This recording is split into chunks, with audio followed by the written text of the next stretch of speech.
Well, first off, thank you very much for letting me have the chance to talk to you. This is a really exciting event, and I'm very happy to be a part of it. As you mentioned, I am an indie game developer. I founded my own company about 3 years ago while I was still in school. I needed a way to legally publish my games. So I ramped up a little company, and we've done pretty good. It's been a really good experiment for us. We've learned a lot and helped build a portfolio for a lot of my fellow classmates. So that's been really fun. And as well as that, I'm also a technical evangelist with Microsoft. So for those of you wondering what a technical evangelist is, the simplest way for me to put it is I get to go out and talk with people like you. And I get to show you guys really cool technologies that we have to offer, as well as I'm kind of there as a tech support, if you will. So I help you guys with any problems that you might have that can range from cooperative marketing all the way down to fixing shader bugs on the Xbox. So it's a really fun gig that I get to do, so I get to go out and do cool stuff like this. But yeah, let's get into why I'm actually here today. And honestly, between the long hours, the diets consisting of mostly pizza and cheese puffs, and that never-ending nagging voice in the back of your head of doubt, let's be honest, building a game is really, really hard. But it's very easy to see how minuscule that effort is compared to the effort that you face after you release your game. And that's actually making money from your game. I know making money from games is really, really hard, mostly because I've done it myself, and I get out and talk to a lot of developers, and I'm constantly hearing the same thing. They're very stressed out, and they keep saying, I don't know if I'm going to make enough money off of my games to continue building games, and that's my passion, right? So, I'm not trying to freak you all out or get you down or, even stress you out more about this. Because honestly, I think there's a couple of things that we can do as indie devs that can really help us, to earn some cash and some revenue and continue building games as our passion. So what are these mysterious, ways that we can go ahead and help ourselves? Well, a simple grassroots marketing strategy and innovative monetization ideas. Okay, so these might not be so mysterious, but honestly, when I'm out talking to hundreds and hundreds of game developers, I start to get the feeling that it actually is.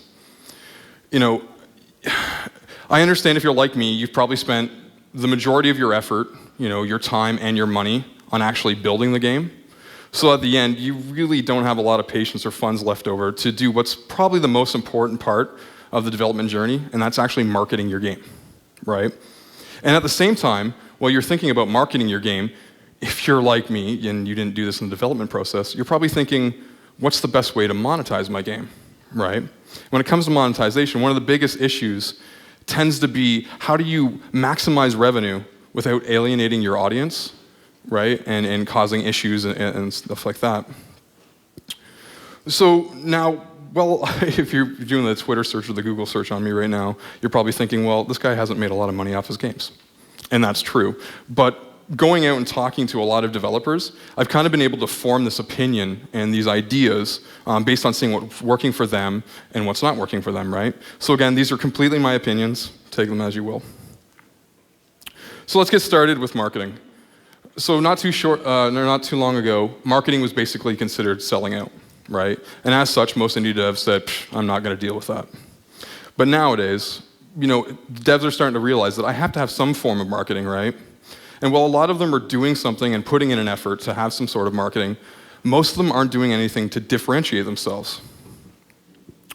So what I really want to mention today about marketing is be yourself, right? This is what I'm going to basically go over, but you want to stand out, right? You want to be ahead of the curve, so to speak, right? So if you were to stop listening to me right now, and you're only going to take away one piece of advice from this entire talk around marketing, let it be this: start early, okay? One common belief that I'm literally on a crusade to end is the fact that you can't market your game or do effective marketing until your game's released, right? That's not true. You want to get out there and you want to get out as early as you can in the development process. Now, this could be something as simple as adding, mocked up screenshots, having gameplay footage, or if you have it, a demo of a finished level. But you want to get it out there and get the conversation started as early as possible. And this is so you can actually build up the hype, right? Now, while I am saying that I want you to get this out as early as possible, there is a caveat to this. You don't want to put out content that's not completely finished.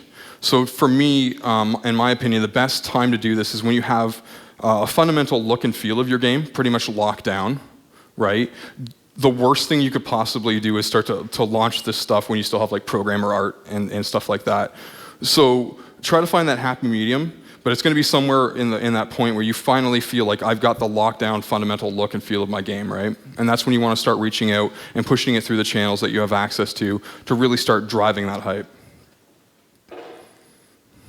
My next biggest point, just be yourself, right?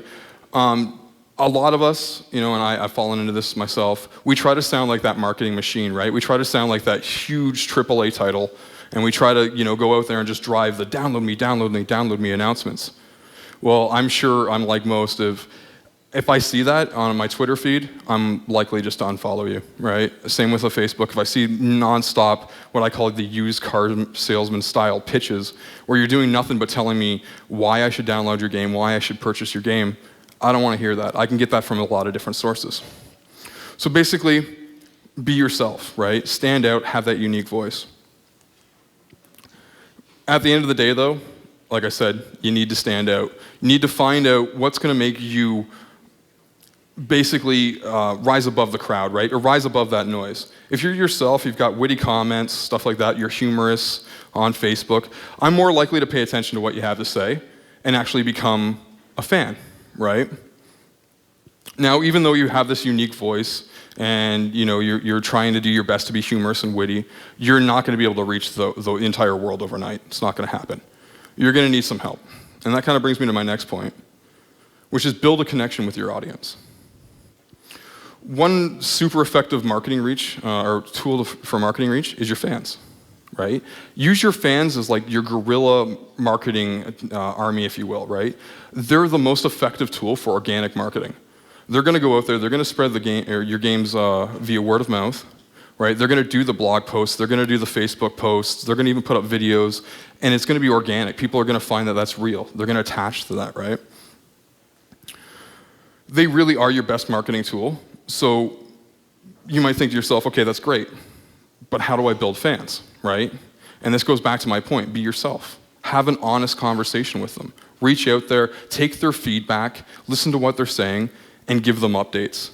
That's very, very important. A lot of us, we'll start off with this big pitch and we're talking to everybody and then suddenly we just go quiet, right? And that's the easiest way to lose that momentum that you've built. So make sure that you're giving semi-annual updates, like, just be out there constantly talking about them, even if it's something funny or that's happened inside the office or in your studio, right? Or you've ran into this bug and you guys found a unique way of going around it. Reach out, let the community know what you're doing. It lets them see that you're still working on the project and it keeps that hype moving.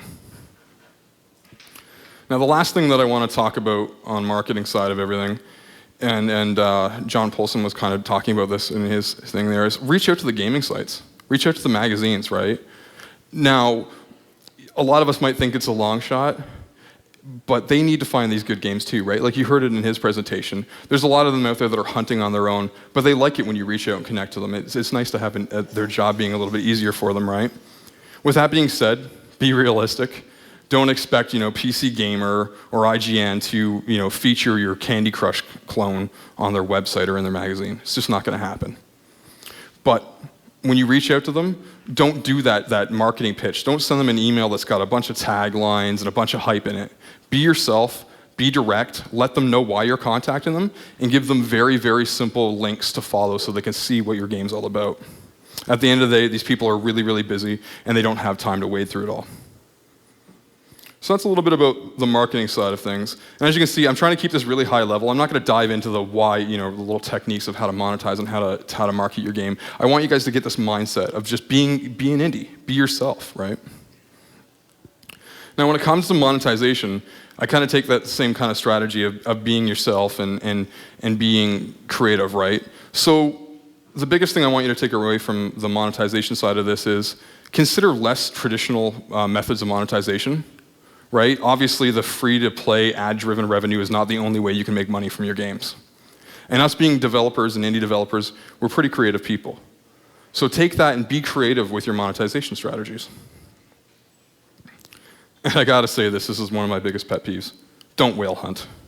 It's not only cruel and has a bunch of ethical issues attached to it, but it is the easiest way to end up causing a pay-to-win situation inside of your game, right? Again, it's the easiest way to drive away all that built-up hype you have and all those fan base that you've reached out to. If you have that kind of situation, people are just going to be like, no thanks, right? So please, again, don't whale hunt. I'm happy to see that the industry is starting to shift away from it, but it literally is one of my biggest pet peeves. And this is because I truly believe that building up that connection with your audience and having a strong fan base will far outweigh catching a few whales here and there, right? If you're really in this business for the long haul, one of the best strategies you can have is to take that time to invest into your community, right? Build up that fan base, build that community. It's the best strategy you can have. And when we have limited funds and limited budgets, it really is the best way that you can get your game out there.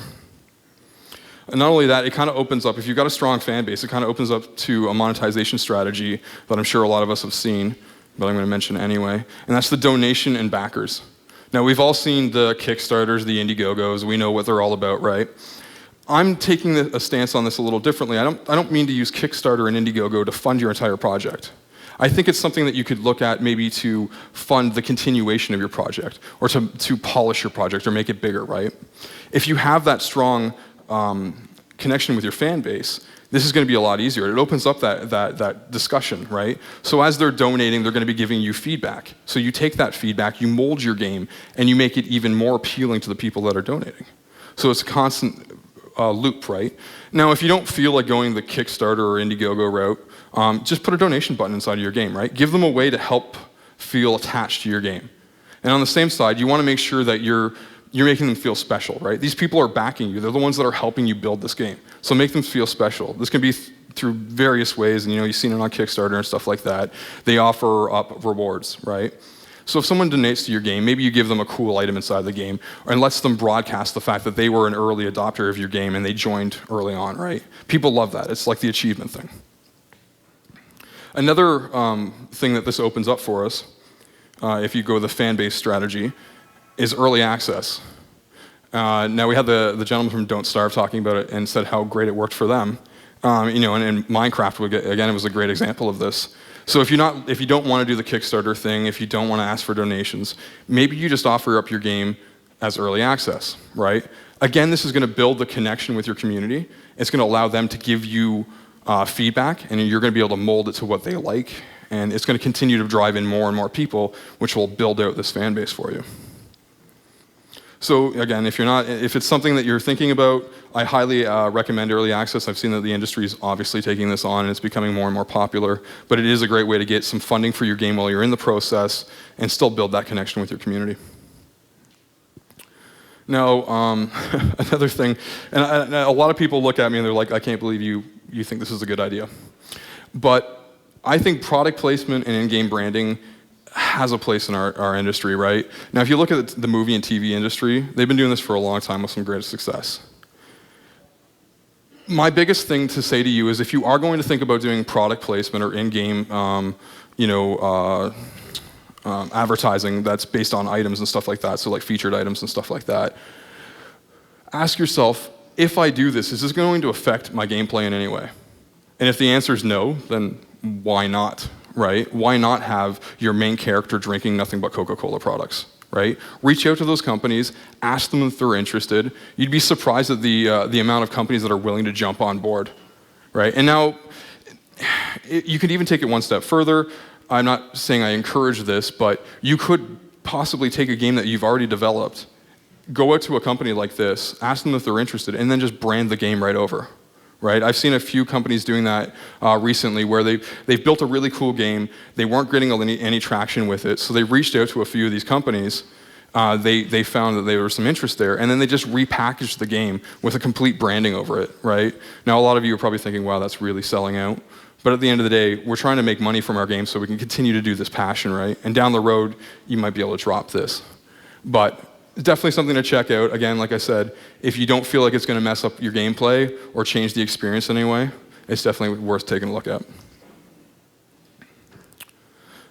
So my final point on this all, and this is really more development in general as opposed to just monetization, but that's release on everything. Don't just focus on one platform. Try to get out there to everybody and reach as many people as you can. Because at the end of the day, the more people that see your game, the more people that get hands-on experience with your game, the more likely you are to generate some revenue with that game, right? It makes sense. In fact, I was talking with Brian a little bit earlier, and he mentioned that your game's on, 17 platforms? That's amazing, right? That's exactly what you want to do. You want to target everything you can. Don't fall into the fanboy mentality and just focus on one thing, right? And I know that kind of sounds funny being the Microsoft spokesman, but I go out every single day, and every time I talk to the groups, they're like, well, you're just trying to push me onto the Windows Phone or to the Windows Store. And I said, no, I want you to build for everything.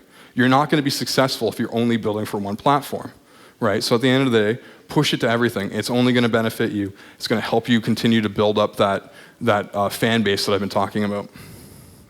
So I'm going to keep it really, really short because I know we're running behind schedule, so I'll be the guy that saves you with time. If you like my musings and my ramblings here, check us out on Woot Studio. This is a site that the colleagues of mine, we basically put up all the content that we do around gaming, startups, mobile, and stuff like that. It's definitely a good site to check out. Kind of lets you know where we're going to be at and what we're doing in the community, as well as we feature templates, starter kits. We got free art assets, audio assets, and everything on there. It's basically just like a place where we stick all the cool content that we have. So how many of you going to Unite? Oh, a few, okay. Well, Microsoft's actually going to be at Unite. We're going to be there a day earlier doing a porting lab. So basically what we're doing is we're setting up a lab where you guys can bring in your games that you've already created, and we're going to sit down on a one-to-one basis and help you port your game over to the Windows platforms, including Windows Phone, Windows Store. A little bit of secret knowledge, I don't know if they've really announced this, but everybody that ports a game at Unite will walk out with a phablet of Nokia 1520. So it's kind of nice, you get something out of just coming and porting your game, and you're going to get hands-on help from all the devs that are going to be there. So yeah, that's about it. Thank you very much.